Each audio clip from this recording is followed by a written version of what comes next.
So many people are misleading and in some cases outright lying about the Kirk alleged assassin.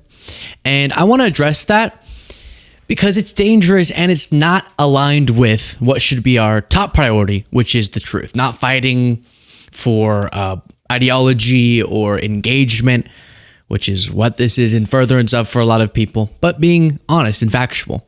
And two disclaimers before walking through some of this. Number one, I know some of you won't like this. That's okay. Hopefully none of you go nuclear on me. But again, I think that my obligation to you is to lay out reasonable commentary, not just what sells the best on social media. And then number two, Tim Miller of The Bulwark joins me in this segment a little bit later to discuss this. And it was a really good conversation, so I really encourage you to listen through to that part of the interview. But first, some important context. You have this: read the incriminating messages Charlie Kirk's alleged assassin sent his roommate. So you might remember that the timeline goes something like this. A note was under the keyboard of the alleged Kirk assassin, Tyler Robinson's partner. And so he texted or messaged his partner saying, "Drop what you're doing, look under my keyboard." And the note allegedly read, "I had the opportunity to take out Charlie Kirk and I'm going to take it." And then in response to that, you had this exchange that prosecutors, law enforcement released. After reading that note, the roommate responded, "What?" with a bunch of question marks. "You're joking, right?" Robinson says, "I'm still okay, my love, but I'm stuck in Orem for a little while longer yet. Shouldn't be long until I can come home." And again, I'm going to read this to you so you have the background and then give you what I mean when I say people are lying and misleading about this. "Shouldn't it be longer until I can come home, but I gotta grab my rifle still. To be honest, I'd hoped to keep this secret till I died of old age. I'm sorry to involve you." The roommate says, "You weren't the one who did it, right?" Question mark, question mark, question mark. Robinson says, "I am. I'm sorry." The roommate says, "I thought they caught the person." Robinson says, "No, they grabbed some crazy old dude, then interrogated someone in similar clothing. I had planned to grab my rifle from my drop point shortly after, but most of that side of town got locked down. It's quiet, almost enough to get out, but there's one vehicle lingering." The roommate responds, "Why?" Robinson says, "Why did I do it?" The roommate says, "Yeah." Robinson says, "I had enough of his hatred. Some hate can't be negotiated out. If I am able to grab my rifle unseen, I will have left no evidence. Going to attempt to retrieve it again. Hopefully they have moved on. I haven't seen anything about them finding it." The roommate says, "How long have you been planning this?" Robinson says, "A bit over a week, I believe. I can get close to it, but there's a squad car parked right by it. I think they're already swept the spot, but I don't want to chance it. Remember how I was engraving bullets? The effing messages are mostly a big meme. If I see notices bulge UWU on Fox News, I might have a stroke. All right, I'm gonna have to leave it. That really effing sucks. Judging from today, I'd say Grandpa's gun does just fine. I don't know. I think that was a $2,000 scope." Robinson then at some point says, "Delete this exchange." So there's some parts that aren't a part of what was released. That's what the ... are. And then it's just some of the Robinson statements. "My dad wants photos of the rifle. He says Grandpa wants to know who has what. The feds released a photo of the rifle and it's very unique. He's calling me right now, not answering. Since Trump got into office, my dad has been pretty diehard MAGA." Then at a different point saying, "I'm going to turn myself in willingly. One of my neighbors here is a deputy for the sheriff." Then at one point says, "You were all I worry about, love." And then the roommate responds, "I'm much more worried about you." So first, let me just say, because a lot of what I'm going to address is conspiracy theories about this exchange specifically and what Tim Miller, again, you want to hear that conversation, stick around for it. Do I understand two key points as to why people are jumping to wild conclusions? Do I understand that inclination because, number one, we shouldn't and we don't trust the Trump administration? Totally. I get it. We're not going to trust just Trump's word or Kash Patel's word. Understandable. And that when you read through this, you're sort of like, what? You're just confessing to everything in a text exchange? And you're saying all of these hyper-specific, answering a lot of our questions type statements. We should note, though, if you have read a lot of crime stories and stuff, it is actually incomprehensible. Someone who would perpetuate such a heinous act, what they then do after it, you can't exactly project yourself onto them. And so you have to pull back from doing that because, yeah, whatever they do, look at what they just did. It's not going to make sense. But I do get why you're thinking, gosh, he's talking about all these hyper specific, the rifle was here and I did this and here's why I did it. Then goes delete this exchange. And other people are questioning because there's not timestamps and certain parts are taken out, etc. Right? So I do understand the skepticism. Then at a different point, but I want to address it because it's important. At a different point, to hit the alleged group of Discord mates, friends, he wrote, "Hey guys, I have bad news for you all. It was me at UVU yesterday. I'm sorry for all this. I'm surrendering through a share friend in a few moments. Thanks for all the good times and laughs. You've all been amazing. Thank you all for everything." So what prompted my urge to address this comprehensively was seeing a lot of the online reactions and big creators, some that I really, really like and respect, acting like they know for sure that text exchange was fabricated. Or prominent right-wing figures saying for a different reason that was fabricated to protect the trans roommate by maybe by Robinson or by the authorities. I don't know why the authorities would have done that to protect trans, but all sorts of theories. And it's one thing to speculate in a time where you have this uber dishonest administration overseeing and something so beyond our comprehension in most people's hearts and minds that you would have a lot of speculative claims about what could possibly be going on.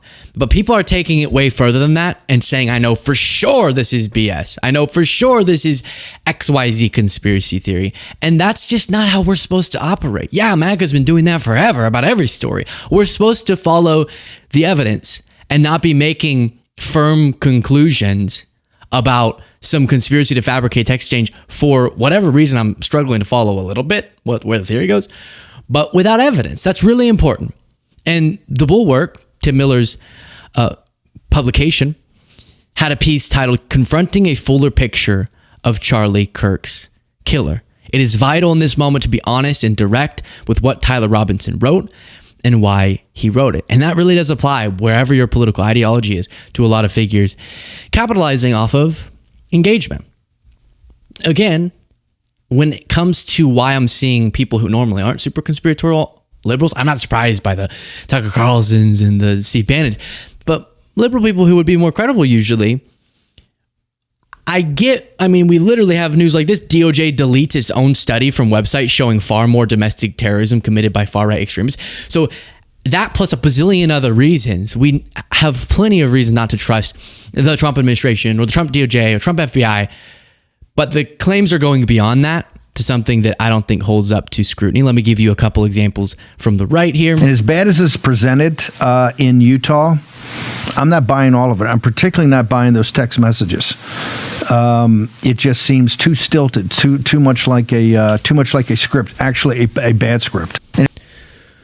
And so, why would someone say something like that? I get the really, remember how I was engraving bullets? It's all a big meme. My dad wants photos of that. It's just setting himself up for a conviction. It seems strange, but that doesn't mean so many things in life seem strange or horrifying, like murdering somebody. Doesn't mean you jump to conclusions that you know for sure something is being, which would be a pretty broad conspiracy, fabricated, when they would have to hold this up, which I'll get to scrutiny. Then Bannon posted this long list of a recap of what he feels like isn't adding up in the investigation. You could find that if you're interested.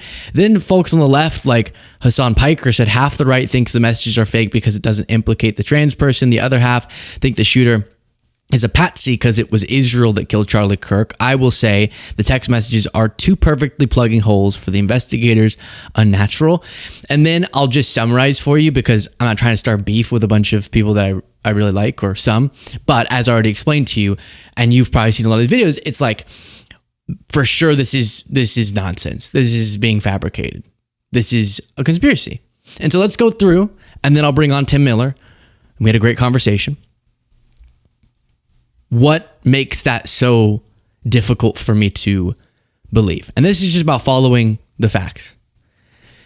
So far, there's not any credible evidence that's emerged that the texts are fabricated, meaning there's not major outlets reporting irregularities, and Robinson's defense team hasn't publicly alleged the texts were falsified. Now, presumably that could happen, and that's my point, which is we wait until we have evidence of something, and if this were fabricated, part of why that would be so unlikely is the prosecutors and law enforcement personnel who'd have to be a part of such a conspiracy would know that the defense team has the suspect alive and all of the legal means to prove that this were fake. I mean, that's what the whole trial process and all of that is for. So let's go through some of that specifically.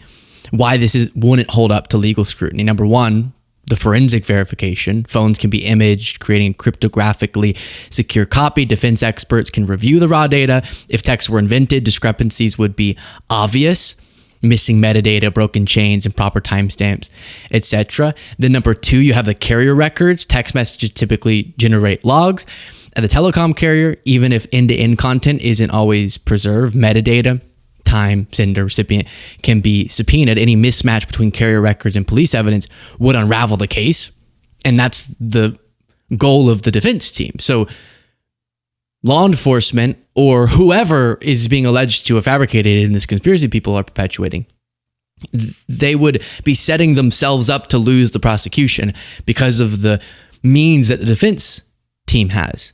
Number three, the discovery process in U.S. criminal proceedings. The defense is entitled to full discovery. They can subpoena forensic records and hire independent experts. Fabrication would then be exposed. Number four, chain of custody. Digital evidence is documented from seizure to analysis. Every transfer must be logged. A fabricated entry would risk criminal liability for officers and analysts. Number five, oversight and appeal. That process, any irregularity could lead to suppression of the evidence, sanctions, or even dismissal. And prosecutors know this, and presumably the law enforcement personnel know this as well. If Robinson's convicted, defense attorneys will almost certainly challenge every single piece of evidence on appeal, and fabrication would be a bombshell. Plus, when there's these messages indicating he was working towards turning himself in as he's in these dialogues with his family, he ended up turning himself in. Like, that happened. That individual did that. And he's now alive and could dispute if this was completely fabricated. Now, some people might not be going that far and might be thinking that just they're purposefully leaving out, and this is, hear me, I know that it's going to take a while to really dissect all this. Hopefully all of you understand the facts I'm following here. It would definitely be more plausible that the Kash Patel FBI, for political purposes, or whoever, is prioritizing the release of certain information to fit a narrative, but that is not made up. It's just selectively choosing which parts they include and which parts they don't. And that I'm totally open to, and we'll also need evidence to argue that point. And so that's what I'm calling on everyone, especially in the wake of something so tragic and nationally of consequence, that the right is using in all of these really frightening ways to justify more draconian actions against their political opponents. They're lying a lot about the broader stats and about political violence never impacting liberal figures, which is just mind-blowing, to justify more hostility. And then, yes, there are people operating in bad faith on the left as well. And it's, I think, important that I call that out too. And so with that being said, listen to this good conversation with Tim Miller. While you do, please do click the subscribe button if you appreciate this show. And I am joined now by my friend and yours, Tim Miller of The Bulwark. Tim, thanks for coming back on. Luke, what's up, bud? It's been too long. How are things? I was just so we were saying in the green room, but I got to say it for everybody: go watch your videos from Ukraine with Kaylin Robertson. It's just so important. It's so cool you got to go over there. I'm jealous, unfortunately. I'm changing my care, and I've got a daughter, and I just flying to Ukraine isn't in the cards. But boy, it's really cool what you did. Yeah, well, thank you for saying that. Definitely some aspects of it I think you'd be jealous of, but some not at all. Some were really scary. So I want to dive into this. I laid out for the audience some of the basic information, but just walk me through, because I honestly, since I'm wincing at a lot of the online reaction, have admittedly been a little bit purposefully disconnected from some of the discourse going on.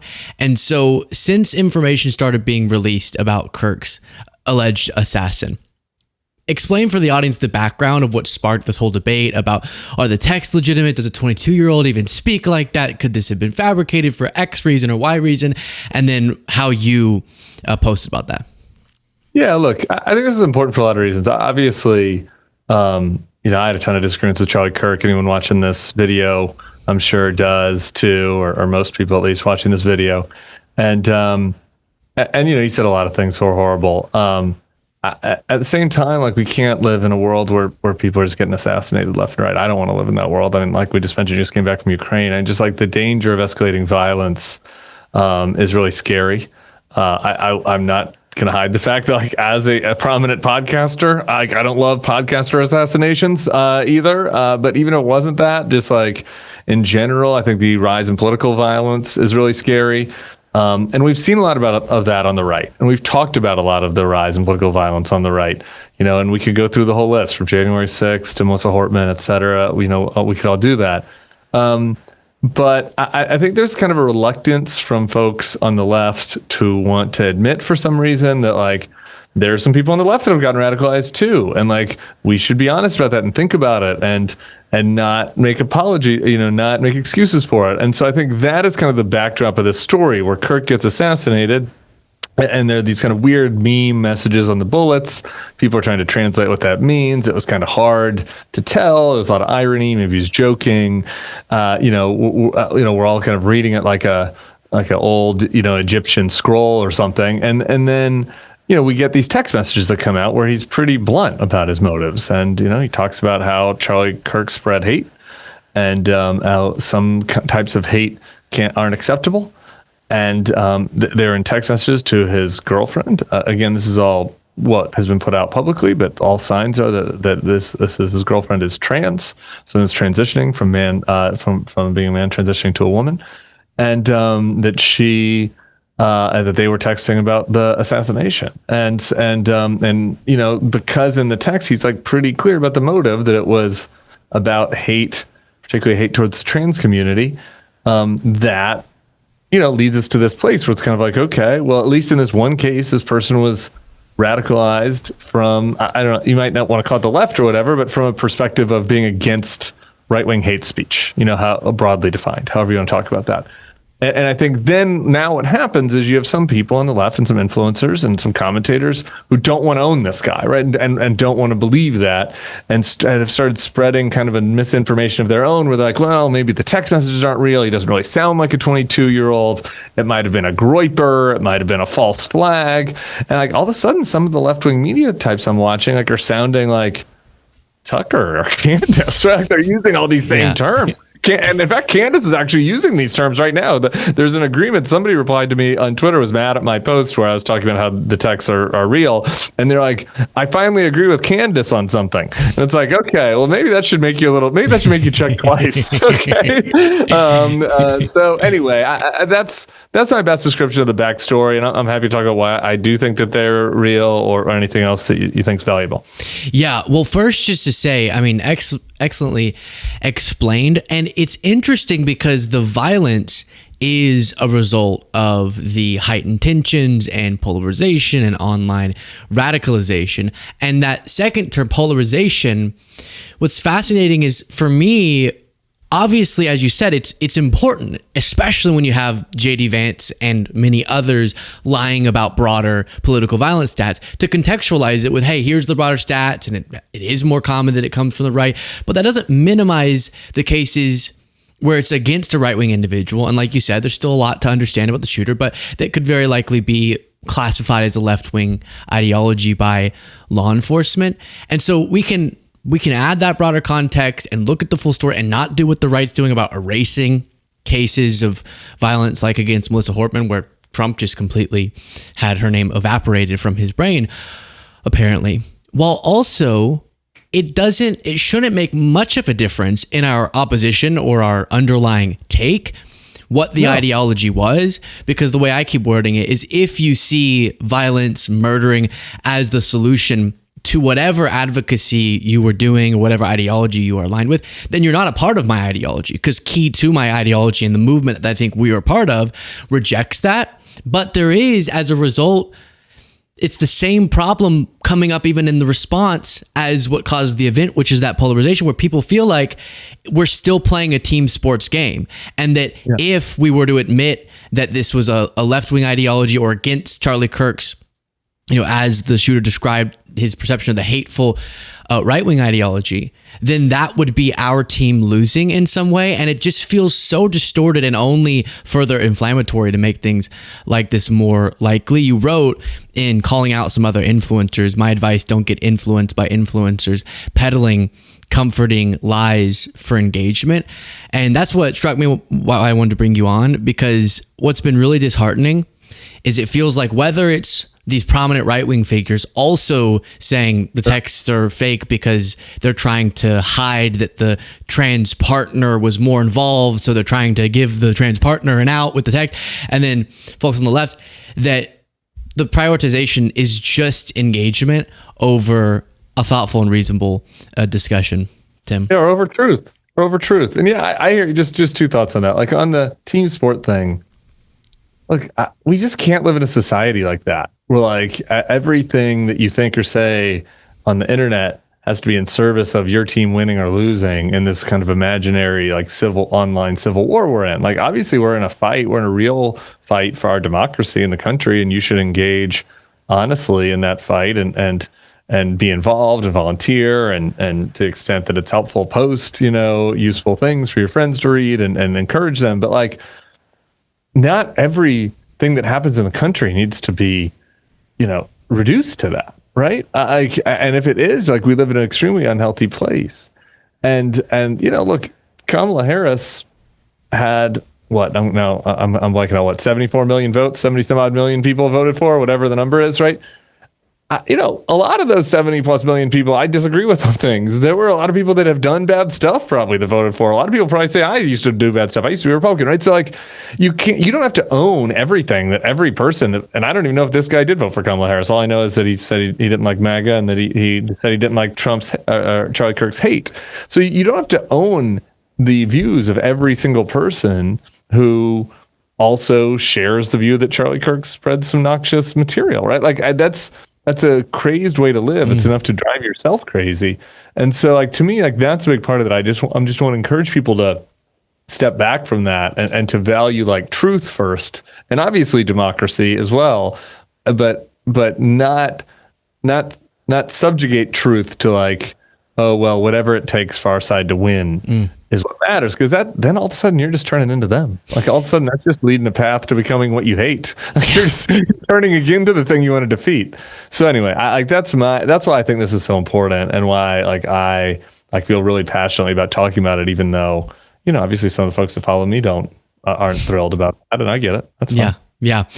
And I mean, if I am to make a strategic case, aside from just what I would see as a moral principle people should hold, there are a lot of people, folks I'm talking to in my personal life, everyone believes that every single voter out there has already clearly established, and they're online as much as you are, the team that they're on, and that nothing's going to change that, and they get all of the broader context that we're talking about. But so many people I'm engaging with really have been watching what, yes, can be contextualized as less influential, much less quote unquote randos online, but responses from people they perceive to be on the left that seem outrageous and are being pushed away from this pro-democracy movement in a sense. And so even strategically showing yourself in the face of a tragedy and something horrible and just a national discourse about a topic, showing yourself to be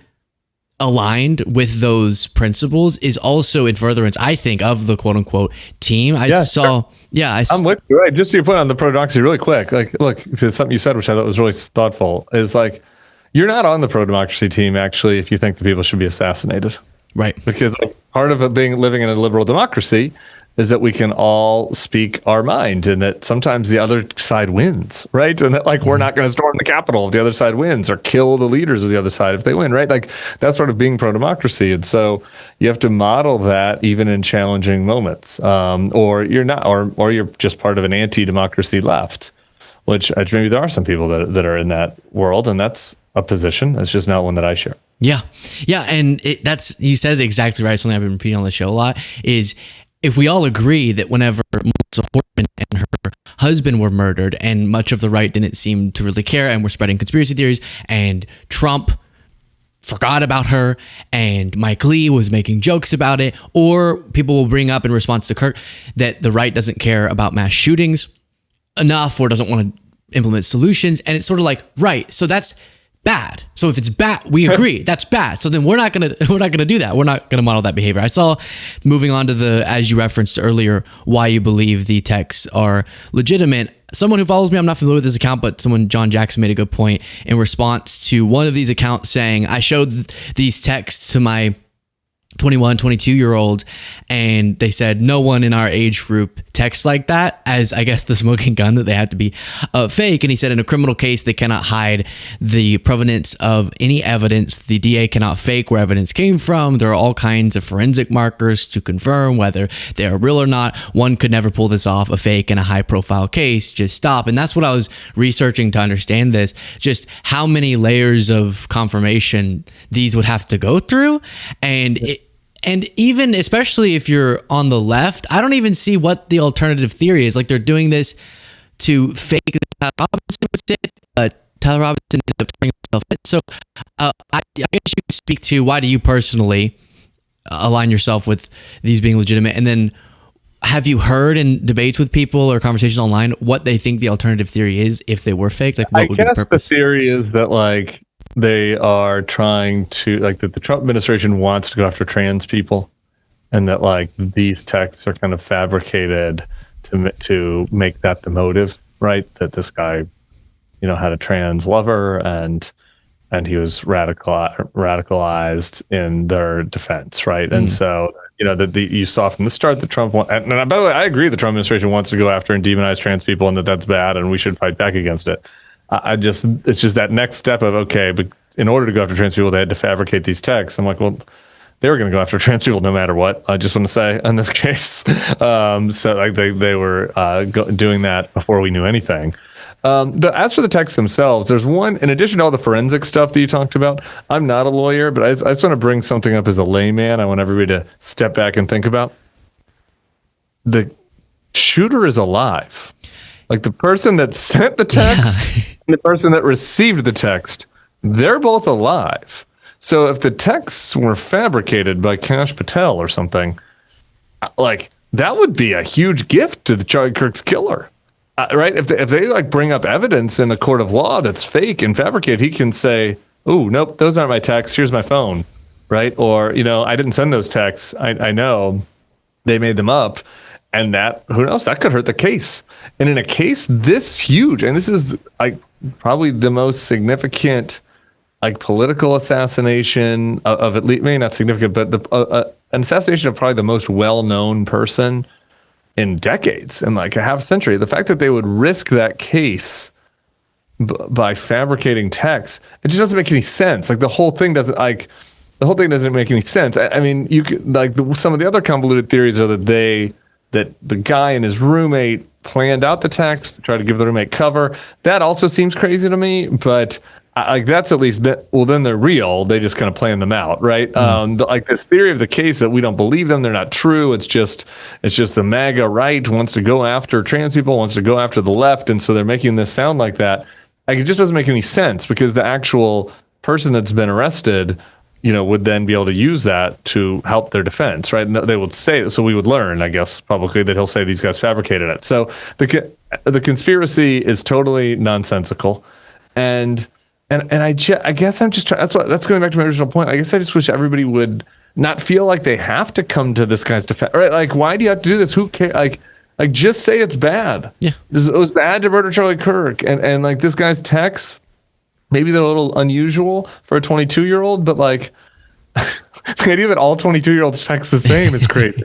Anybody, any 22-year-olds, go ask all the other 22-year-olds. People are unique. People are different. Not all 42-year-olds text the same. You know what I mean? Like he's a Mormon from a conservative family who's a gamer who lives in like rural Utah who is an assassin. Yeah, my guess is his text message lingo is a little different than kids that, grew up in New York and are mentally stable, right? Like I just...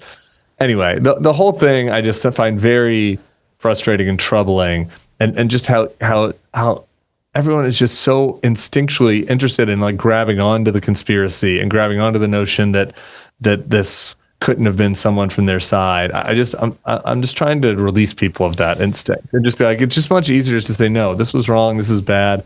It's unfortunate that this person was motivated, by a point of view about Charlie Kirk that I share. But that doesn't implicate me in my critique of Charlie Kirk, which still stands, and in any way, and it doesn't make his murder any more acceptable. Yeah, it is kind of a lighthearted point, but it is funny because like traditionally liberals, I like to believe, were less prone to conspiratorial thinking. We've seen MAGA be consumed by that constantly. So like you said, I wasn't surprised at all to see all the prominent MAGA figures, Bannon, Candace Owens, Tucker Carlson, with their theories about why it was, fabricated but they actually, because they're so practiced at it, have it's still bonkers, but they have crafted a theory. Oh, it's because they want to give cover to the trans person. But then a lot of the liberal ones, I'm like, I'm not even tracking. If they were going to fabricate them, why are they still pretty vague? Like, he didn't say, I did this because he's a damn hateful right winger, or I did this because I'm sick of Kamala Harris. Right, I love Kamala Harris. Ever since I voted for Kamala, I realized this was or like even the trans part. I'm so tired of him being hateful toward trans people. The texts, while yes, wild that you would send messages right after murdering someone where you admit to it. But that happens a lot in murder cases. People have this weird urge to blurt it out to somebody, but that it actually stayed pretty ambiguous a little bit. Like you said, it's clear that he was, everyone knew he was against Charlie Kirk because of what he did, or allegedly did, but it wasn't super specific as you would do if you were fabricating. And then, the whole point of 22-year-olds never talk like this. I've never seen complete sentences in my love. And it's like, that's exactly, aside from the assassin part of it, that's exactly how I speak in text. Like 2 complete sentences, weird old-timey language. And I'm 23. So I just don't understand why that's at all needed. It's not productive. Any final thoughts, Tim? Have you ever called anybody my love? Hell yeah. Tim Miller, everyone go support the Bulwark. Thank you so much for joining me. Thanks, man. Thank you, my love.